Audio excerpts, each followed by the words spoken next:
9ના રોજ જે પ્રકારના ઝેરી ગેસ અને કેમિકલ છોડવામાં આવ્યા એવા લોકોના સૂત્ર દ્વારા માહિતી મળી અને ત્યાં આપણા સામાજિક આગેવાનો સ્પષ્ટતા કરવા માટે ગયા કે કોઈ આકસ્મિક ઘટના તો નથી ઘટીને, કોઈ અંદર કામદારનું તો મૃત્યુ નથી થયું ને. જે ગેસ લીકેજ થયો છે એ ઝેરી પ્રકારના ગેસના કારણે આજુબાજુ વિસ્તારના લોકોના શ્વાસો રૂંધાતા હતા, બળતરાઓ થતી હતી. એવા લોકોની રજૂઆતોને લઈને એ લોકો ત્યાં ગયા અને ગેટ પર રહીને એમણે માત્ર એટલું કીધું કે મેનેજમેન્ટ બહાર આવીને અમારી સાથે સ્પષ્ટતા કરે કે આવી કોઈ આકસ્મિક ઘટના તો નથી ઘટીને. જે પ્રકારે 2021માં પણ અહીંના ઝેરી ગેસ લીકેજ થવાથી કેટલાય કામદારોના મૃત્યુ થયા હતા અને આ કંપનીમાં ભૂતકાળમાં પણ એવી ઘણી ઘટનાઓ ઘટી છે.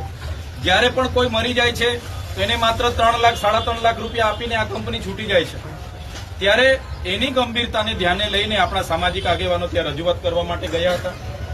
એ જ બાબતને લઈને કંપની મેનેજમેન્ટે યોગ્ય જવાબ નહીં આપ્યો અને એ બાબતોને લઈને ત્યાં થોડું ઘર્ષણ થયું.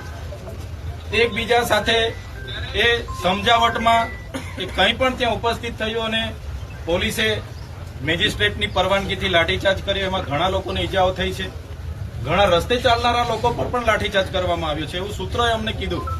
ત્યારે આ ઘોગંબા તાલુકામાં શાંતિ જળવાઈ રહે એવી શાંત તાલુકો હોવા છતાં આવી જ્યારે ઘટના ઘટે છે ત્યારે અમને પણ ઘણું દુઃખ થયું છે.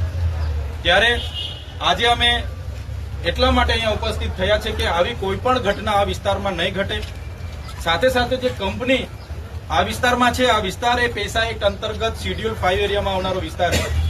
ત્યારે અહીંયા કંપની જે તે વખતે આવી ગઈ તો એ કંપની પર એના યોગ્ય પુરાવાઓ છે કે કેમ ગુજરાત પોલ્યુશન કંટ્રોલ બોર્ડ સમયાંતરે એનું ઇન્સ્પેક્શન કરે છે કે કેમ, ગ્રીન ટ્રિબ્યુનલના સમયાંતરે લોકોને રિન્યુ કરવામાં આવે છે કે કેમ, એવા અનેક પ્રશ્નો છે. ત્યારે આ કંપનીને હમણાં બંધ કરવામાં આવે એવી પણ અમે માંગણી અહીંયા કરી છે. કેમ કે આ કંપની દ્વારા જે પણ ઝેરી કેમિકલ યુક્ત અહીંયા પ્રવાહી છોડવામાં આવે છે જેના કારણે અહીંની ખેતીની જમીનોમાં નુકસાન થઈ રહેલું છે, અહીંનું ભૂગર્ભ જળ પ્રદૂષિત થઈ રહેલું છે.